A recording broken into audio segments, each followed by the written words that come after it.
Hey guys, welcome back. It's Nurse Karma, and today we're going to be talking about what it's really like to be a nurse. Because if someone ever told you that this job was easy, let me be the first to tell you that it is not easy whatsoever.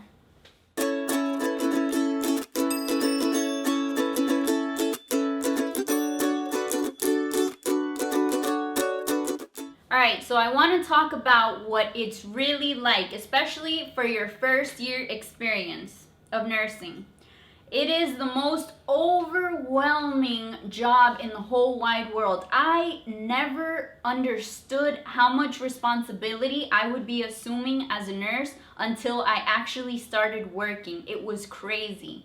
At work, they give you an ASCOM, a little phone, and everybody wants a piece of you, okay? It's the doctors calling, families calling, the patients calling, respiratory, physical therapy. Everybody in the world wants a little piece of this person. And you're just like, it's constant interruptions. You're doing one thing, you're flushing the IV, your phone's ringing, somebody's looking into your room because they want to get your attention, and it's just like, come on guys, just give me 1 second, I'm new. But no, there's no breaks. You're new, yeah, but you've got your training, so it's time to move it.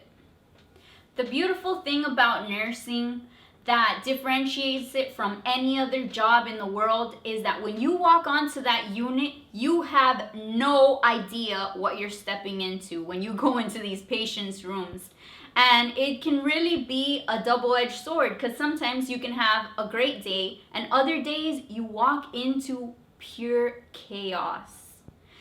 So the most important component that you guys need to get right away is time management. You need to make your plan for the day. Your assessments of the patients need to be in by a certain time, let's say 10 in the morning. Then you have to start giving medications, because you never know when the doctor's gonna come in, start putting in new orders, and then they're gonna start discharging the patient in room 5, and then your other patient's going for a procedure, and then you're gonna get a new admission. So many things can go wrong, and this is why time management is key. Sorry, got a little stuck there.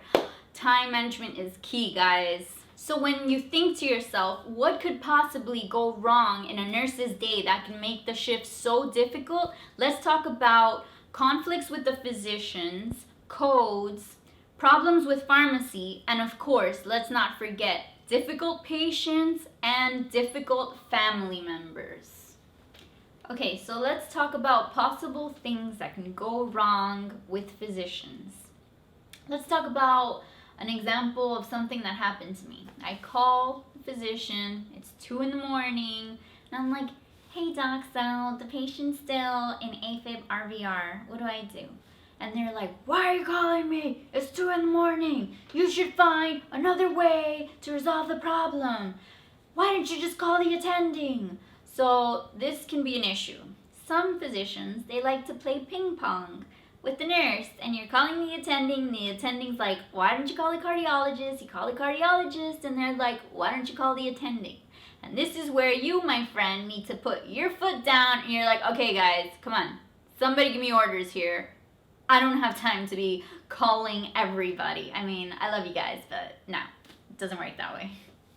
And then let's talk about when you call them once and then they don't call you back, so you call them again and they still don't call you back, and you call them for the 3rd time and you tell the secretary you're like, okay, this is the 3rd time I'm calling. I really need these orders, and this just sets you back so much. Or my personal favorite is when you go up to them and you're like, hey doc, so what's the plan for this patient? And they're like, okay, so make sure to give them a fleet enema and order Miralax twice a day. And you're like, okay, and then you check on your computer and you have no new orders. So I guess that just meant you put them in, but they forgot to tell you that, of course. And what about when you have a discharge and then, they messed up and they forgot to leave you the prescriptions or sign the prescriptions, or they told you they were going to do something and they didn't leave the order, and then you got to call them again like, hey, it's me, you kind of forgot to do this, so I need the order.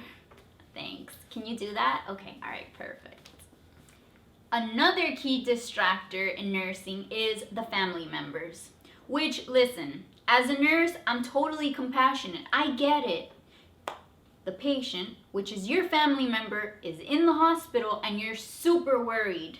But there's just certain people that take it to another level, okay? Let's talk about that little person, that family member that sits in the corner and watches everything you do. And then they write it down. They're like, oh, the blood pressure was how much? Oh, okay, the blood pressure was this much. The heart rate was that much. Okay, what are you doing? Oh, you're changing the colostomy? Oh, okay, all right. Let me see what you're doing. And they're just all over you, and then they want to tell you what to do, and then you have to be like, hold on, last time I checked, I thought I was the nurse. Is that my name on the board? Yeah, that's me. I'm the nurse. And let's not forget our beautiful Hispanics. I'm Hispanic, by the way, okay? So you'll have 10 of them in the room, and then one starts freaking out. Oh my God, she's having a heart attack. She says her chest hurts. But it's a little 80-year-old with arthritic pain, and you've already assessed the patient, and you've already done an EKG, you've done troponins, everything was ruled out that it's not cardiac related, and then they start crying, and they're crying on the phone, and they're like, oh my God, Benito, you have to come here. She's having a heart attack. Nobody cares. Nobody's doing anything. And in less than 5 minutes, the room is filled with 20 family members, and they're all asking you a million questions, and you're trying to explain to them everything that's been done, and that it's not cardiac related, but they're just freaking out, making a scene, and that's the moment when you gotta put on your big girl pants, and you have to say, excuse me guys, can you please step out of the room? I need to speak with the patient for a second. And clearly you can see where they get the anxiety from, where the patient gets the anxiety from. All these people are driving them nuts.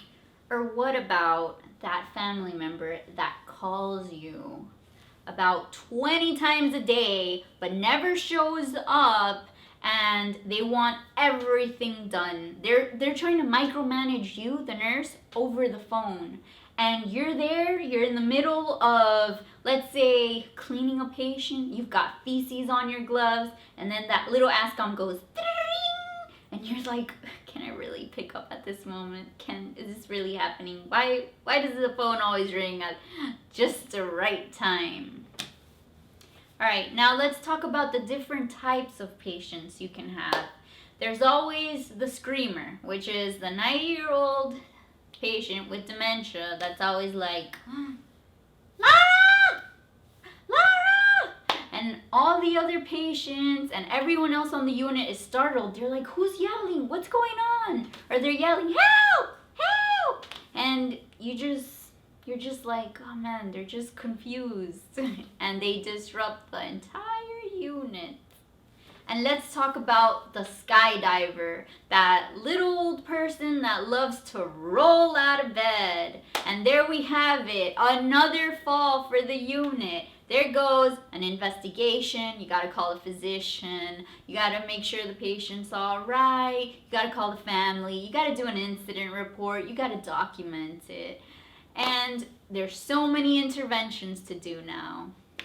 What about that patient that receives pain medicine every 2 hours, and you just finished getting report, it's 7:30 in the morning, and they're already calling you, hey, I need my pain medicine now, I'm in so much pain. And they just call you. They're just staring at that clock, looking, okay, it's been 2 hours on the dot, let me call for that pain medicine. And on top of all these wonderful things that are going on, then you'll have that patient that decides to pull out his IV, and now he's bleeding all over the place. And of course you have like 3 antibiotics to give IV, so there goes your day. Let's talk about getting called into another room, or the patient is having nausea and vomiting? Or what about the incontinent patient that you have to go clean and turn now? It's just so many things that can possibly go wrong, that this is why it's important that you make sure that you get everything done as soon as possible. You prioritize and you organize yourself. And then there's that problem when the medication is not available on the unit and you have to call pharmacy and you're like, hey, listen, this medication's not here and I have to give it now. And of course, the medication takes forever to get there. Okay, and now let's talk about the sprinkles on your sundae. This is when you have a code. This is the moment where you drop everything you're doing and you go into the room because you have to be there, because you know the patient the best and you have to be there to give the whole history and answer all of the physician's questions. And while this is all happening, you're thinking, what could have possibly happened? Oh my God, I hope the patient's okay. And a million things are just running through your head. And if you have to transfer the patient, you know, that's very time consuming as well. There's a lot of charting involved, incident reports, patient notes. You have to call all the physicians and you have to make sure that everything gets done. Alright guys, so basically I hope that you all get an understanding of what it's like a day in a nurse's shoes. I absolutely love my job. I love what I do. It can be very hectic, very complicated, and not just any monkey can do this job because there's a lot of critical thinking involved. And if you're thinking about getting involved in this profession, I just wanted to be the first to let you know what it's really like out there in that jungle. Alright guys, so with all my hippie love, I'm signing out. Please make sure to subscribe and hit the like button. Thanks guys.